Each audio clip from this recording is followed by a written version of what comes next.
he's going to plunk on the piano and, create the characters. We can be fruitful together, right? But that's not biologically fruitful, and it's not going to be a bestseller. So you can be fruitful with somebody else in a certain way, but not biologically fruitful. In vitro fertilization, this is where the man and woman and a scientist become fruitful together. Okay, now there's this new kind of relationship of biological fertility, where a third person, but actually it's lots of persons, who are now involved. We say, well, who's the mother and the father? Well, they're the ones who supplied the material. But, in a certain way, well, this scientist, he put the egg and the sperm together in the dish for a while, but then this other one, she warmed it up so it was the right temperature, and this other one kind of like talked to it. And, you're like, wow, well, there are a lot of people now involved in the conception of this child. And so what we notice then is that biological action has been changed from something done just between the mother and the father with their dedicated affection. It's going to last until the end of their lives. And now this other person who's just not really part of that relationship.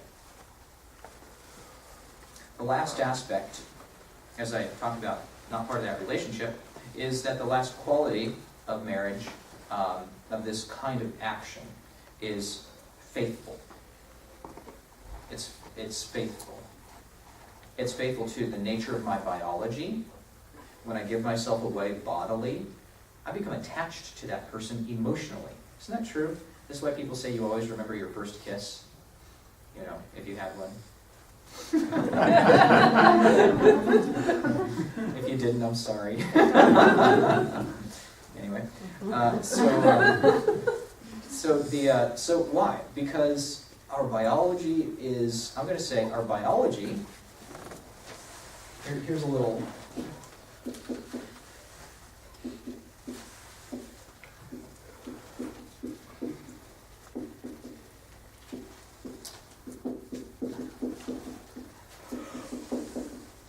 okay, that's like a Catholic motto. Biology points to spirituality. You unite yourself bodily with somebody else, you're attached to them emotionally, and now you have a moral relationship. It's impossible that can be otherwise. Somebody hits you bodily, they're hurting you emotionally, and there's a moral relationship. That's the way it happens. There's no other way. You can't say that doesn't happen, unless one person is unconscious.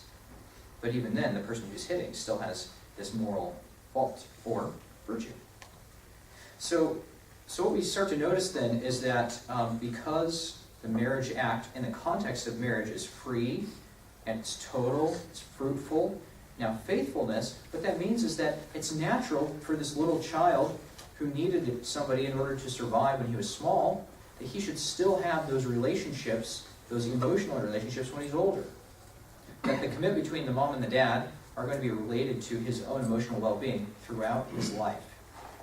The books are written by people whose parents got divorced when they were, well into their adulthood. It still hurts.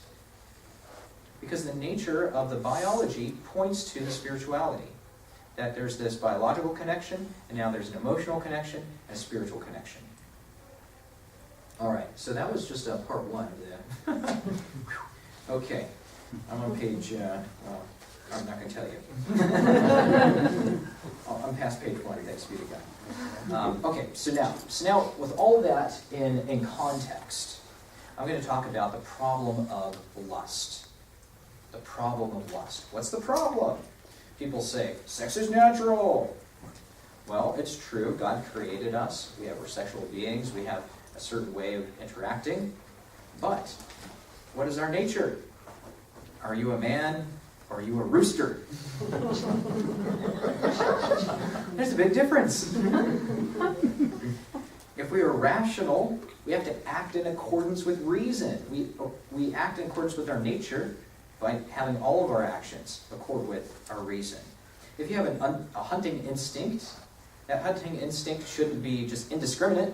You just hunt down whatever whatever kind of startles you. No, we have to hunt in the right time, the right way, the right place with the right weapons. We act according with reason. Similarly with our sexual appetites. And so what this means is that not every person's desire for sex is natural.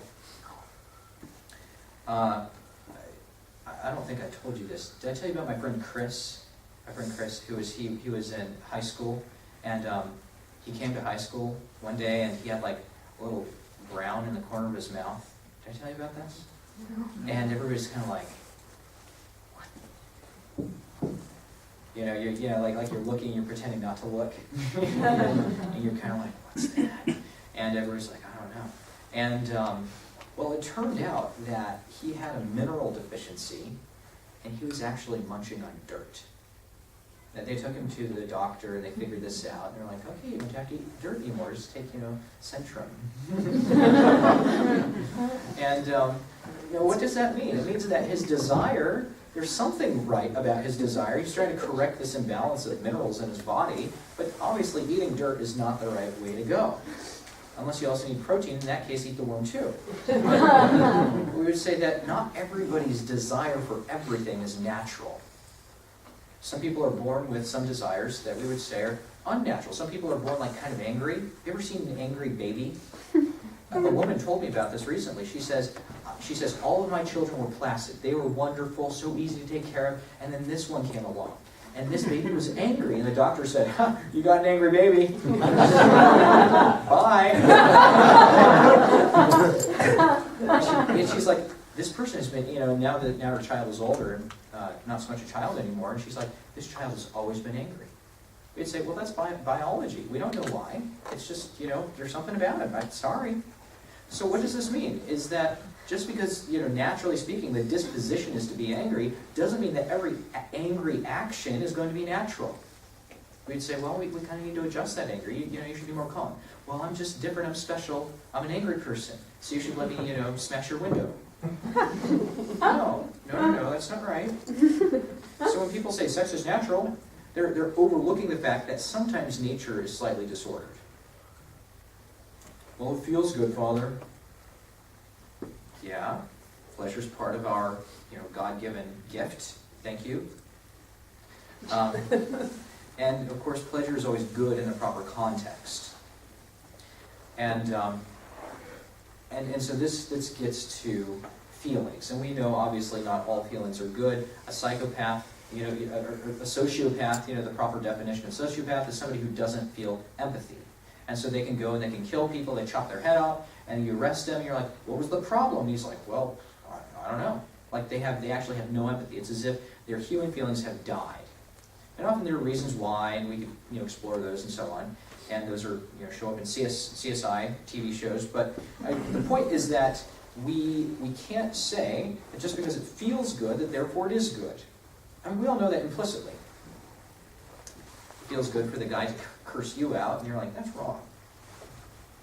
Even if you feel good about it, mister. Okay, so lust. Lust is unnatural, even though it feels good. Augustine puts it this way. Our love is like our gravity. Okay? So whatever we start to love, we become like that. If you love only pleasure, if you love material things, he says, you actually become lower than man. You become more like a beast. Beasts live for pleasure. They're always concerned about material things. Remember when I talked about animals, their horizon is just, it's just right here. It's on the horizon. But if you love divine things, you become more divine. And so lust, then, we would say, if we go through those 4 criteria, what are the 4 criteria that I said of marriage? Like, what are the 4 characteristics? 3, okay. Fruitfulness. Yeah, you're good. All right, somebody's listening. Fruitful, yeah? And? All right, so I want you guys to help me in talking about how would lust not fit some of these categories. So in what way is lust not free? This is like interaction moment. So how is lust not free sometimes? Yeah. It's chosen? What's that? It was chosen, is that what you mean, as opposed to being free? Uh-huh. One chooses that, as opposed to being, I mean, I don't know, maybe I got that wrong. Okay, okay. I don't think I'm close. on Yeah, that, no. yeah. Is it controlling you? Sometimes, yeah, lust Yeah. controls you. I can't help myself. Don't people, if they start to say that? I'm going to talk about pornography in a little bit, and, better sooner than later. It's addictive. It's addictive, okay? There's a point where lust takes over you, where you are no longer choosing it, it chooses you, and people say, I can't help myself. What's a way in which lust is not fruitful? Sexual complementarity goes out the window. Sexual complementarity goes out the window, exactly. And we can say also, it's not spiritually fruitful. When somebody's living a lustful life, like they start to, it starts to darken you, and you're just like, I feel trapped. I don't feel free, and I don't really feel like I'm being my full self. I feel like there's something limiting me. Total. What's missing in the totality in a relationship with lust? Emotion. Emotions. Yeah, sometimes it's just using somebody's body. Respect. Respect. Yeah. Kind of, I guess it goes with the sexual complementarity, but being so focused on the self, but missing how the self is related to other people, which in turn, you lose part of yourself. Yeah, that's good. And then faithful. A relationship of lust is using somebody else. And so you're not actually being faithful to their needs, their desires, their characteristics, and ultimately to God's law. So we can say then that this is the nature of lust. It's going to have all of those problems with it. And some of the consequences, of course, of lust is there are many consequences, and I'll just describe some of them, and then we'll start to see how they fit into different sort of categories. So in general, what happens with lust is that, one, it blinds the mind. People who become lustful, it's actually more difficult to see the truth. I'll just give you one really simple example, and it's really astonishing when I started doing this research. So one example is people change the meaning of fidelity. Mm-hmm. So they start to fudge on what this means. So there are three different kinds of fidelity that people talk about now. One is what they call modified monogamy. And this is a situation in which the couple values monogamy and strives for it, but, well, we can make certain accommodations. What kind? Well, it depends on what kind of agreement we make. So there's modified monogamy. Then there's what they call fidelity. It's not what Catholics would call faithfulness, which is a complete faithfulness of body. It's the totality. No. They would say, well, there's emotional but not sexual monogamy. In other words, some people will allow their partners, well, you can have sex with other people as long as you love me most. They're changing the very meaning of it because they're getting rid of totality. And then they have emotional fidelity. So affairs aren't allowed. You can't have an ongoing sexual relationship with somebody, but perhaps you can just have it one time. Okay? So what's coming from all of this? It's actually, I would say, it's the blinded mind and the hardened heart. They're no longer expecting from the other person the full gift of self. Why? Because they're not giving that either. So that's just like one instance of the blinding of the mind. Another consequence of lust is, as I said, when people are focused on the self and focused on the pleasure that they're receiving and so on, it makes them more like animals. So we'd say it's shameful. This is why people want to hide it. This is why it's in the dark, because we know that there's something not quite right about it. Scripture attests that lustfulness and impurity is severely punished. There are a number of examples of that. One of the reasons why in the ancient Jewish world Jews were not allowed to marry non-Jews is because your relationship with a person physically is going to affect your spiritual relationship. And so there was always the danger that if two people who were unequally yoked, in other words, a Jew with a non-Jew, that it would lead the practicing Jew to slowly over time to give up on their commitment to God in favor of their commitment with the person. You see, and so it leads to infidelity with God. Your fidelity to the person now is no longer united with your fidelity with God. And then finally, we would say that lust, unrepented, excludes a person from heaven. And Jesus tells us this too.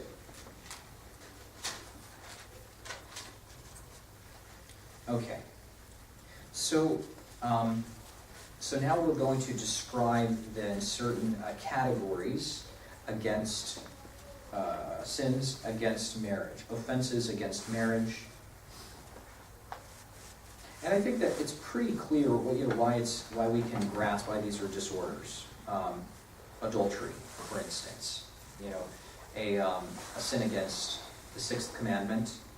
Well, first, think about adultery, that it's a grave injustice.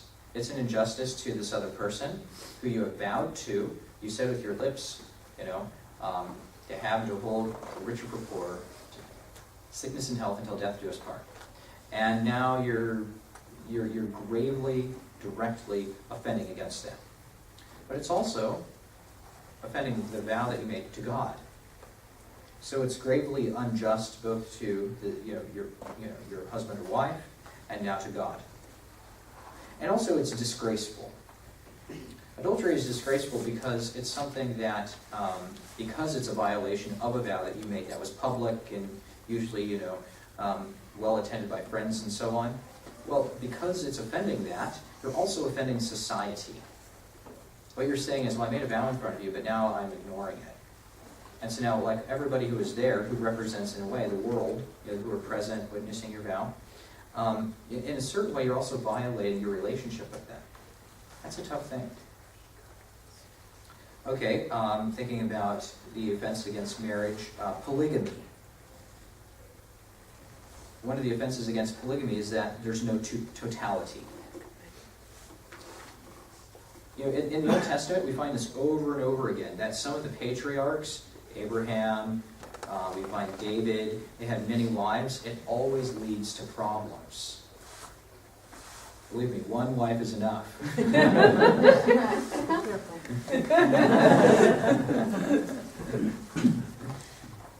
Because what's the problem? Is that there's no true totality. He's not truly giving himself the way that he's receiving. And so this is going to lead to huge problems in fidelity to God, fidelity to this other person, his own integrity as a person.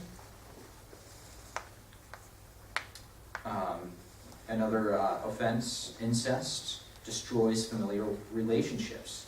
The parent and child relationship is now disordered, or brother and sister relationship, that's disordered too.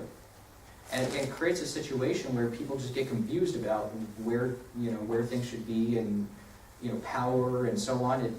It's horrible. Offenses against chastity, prostitution, of course. Interestingly enough, statistics show that rates of prostitution are going down. Did you know that? But rates of pornography are going up. And actually, now, I couldn't believe this. I saw this headline. It said something, I don't think I read the article, but it's something like, street walking prostitutes angry because women dress so immodestly. You're driving us out of business. We're charging you, you're doing it for free. Ouch. So that brings, another offense against chastity, which is immodesty. And interestingly enough, of course, as immodesty increases, often it's among women, but it can also be among men. I just learned a new word the other day. It made sense once I thought about it, but I wasn't sure. At first I had to think about it. Have you heard this? A himbo? It's a male bimbo. They described, it was I don't know where I come across this stuff, but anyway, so yeah, I was doing research, and it was describing these guys who serve as bodyguards, and like these bodyguards for the female singers, and they're 250 pounds of tan muscle, and so that's a himbo. That's what a himbo is a guy who. So it's immodest, short shorts and all that. I'll give you a short definition of immodesty. Something is immodest if it is intended to arouse the lust of the other person, so that's immodest by your intention, or it's immodest de facto if it's revealing what should only be seen by your spouse. You're like, well, I don't care if they see it. Well, that's immodest in intention then, and in fact. Okay. Pornography, going from immodesty to pornography. Now we notice that not all nudity is pornography, but many pornographers will say that what they're doing is art, when in fact it's not. Definition of pornography consists in removing real or simulated sexual acts from the intimacy of partners in order to display them deliberately to third parties. Real or simulated sexual acts from the intimacy of partners to display them deliberately to third parties. It doesn't necessarily have to be sexual acts. It's not, obviously sometimes it's not an activity. What's the problem with this? It's taking away from the reverence that we should have, the purity of the mystery of sharing in God's creativity. It perverts the conjugal act, no longer making it between one man and one woman, but making it a public thing. It's really astonishing. Some people, they won't share simple details with strangers, and yet pornography seems to be okay. I don't want to tell you, I don't think pornography is okay, so I'm not a good example, but anyway, okay. I was going to say that, sometimes people ask me what my name was before I became Father Ezra, and I always tell them Brother Ezra. Right, we all have a sense of privacy, but one of the effects of the pornographic culture is that privacy erodes, and then likewise, one of the effects of a culture without privacy is that pornography is increased. So both of these things actually mutually reinforce each other. It does grave injury to the dignity of the people in it, actors, vendors, the public, because each one becomes an object of base pleasure for illicit profit. It immerses everybody into an illusory world. There's so much fantasy. It's ridiculous. It's really astonishing. And so this is why we insist that civil authorities must outlaw pornography. This is not an act of free speech. This is an act that's gravely harmful to the people who are producing it, the people who are in it, the people who are watching it. It's harmful to everybody. There's statistics about marriage, marriage breakups. They did a meta-study of law cases. Over 60% of marriages that broke up, pornography was a main issue. Viewing pornography is not emotionally neutral. Basically, it arouses 3 pleasure systems all at the same time: your arousal, your satiation, and your fantasy. So it's engaging, your imagination and your body. It arouses it, and then it's also seemingly satisfying it all at the same time. And so this is why it's so addictive.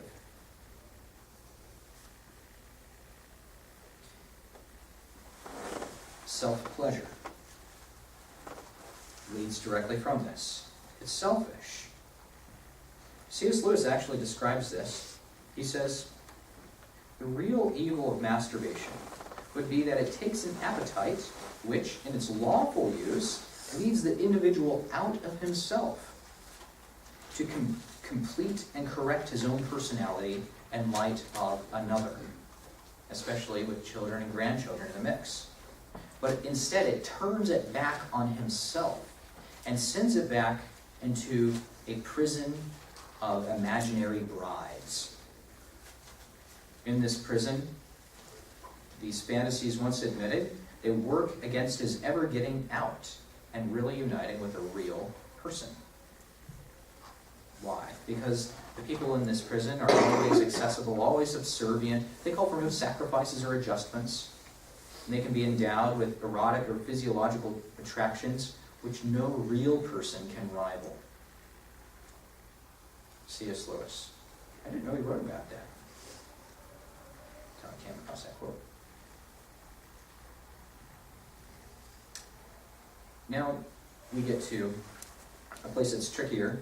It's more difficult for people to see, but I think in light of everything I've said, we're seeing how all these fit together: the free, total, fruitful, and faithful. Cohabitation. Let's just think about the effect of cohabitation, just like on a really basic level. What does cohabitation do? First of all, it makes the wedding a lot less meaningful. Should we do it this week or next week? Who cares? What's the cheapest rate we can get at the hotel or the food vendor? I mean, that's always a consideration, of course. You want to think about rates. But I think I put it out last time that Jesus multiplied the wine at the wedding of Cana because this is always a concern for the bride and groom. How are we going to pay for the booze? So what happens though is that cohabitation makes the wedding less meaningful. And it used to be there was a reason why a woman wore white. It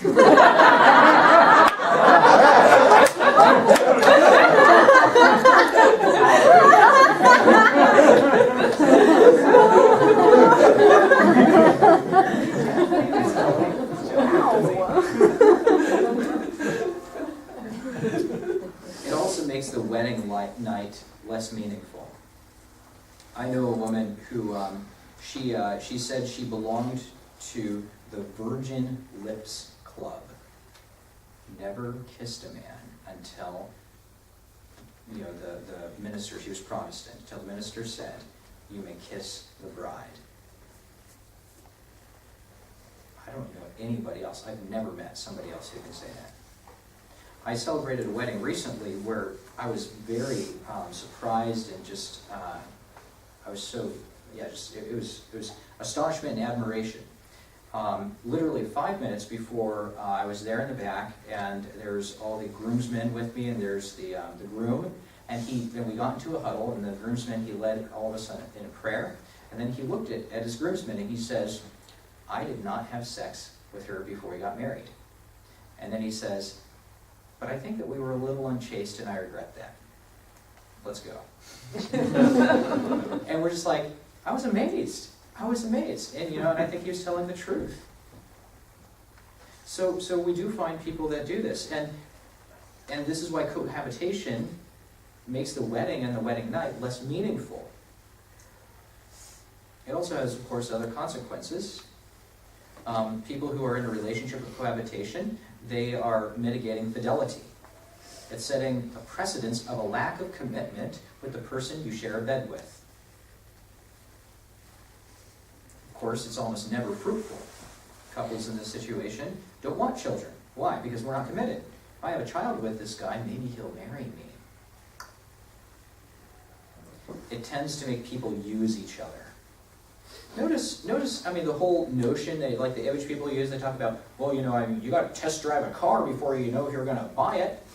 Like, yeah, but a car is an object, not a person. You're automatically, by that very image, saying, I'm going to use you for a while and see whether or not I like you. Couples who live together before marriage, looking at the statistics, have a 50% greater chance of divorce than those who don't.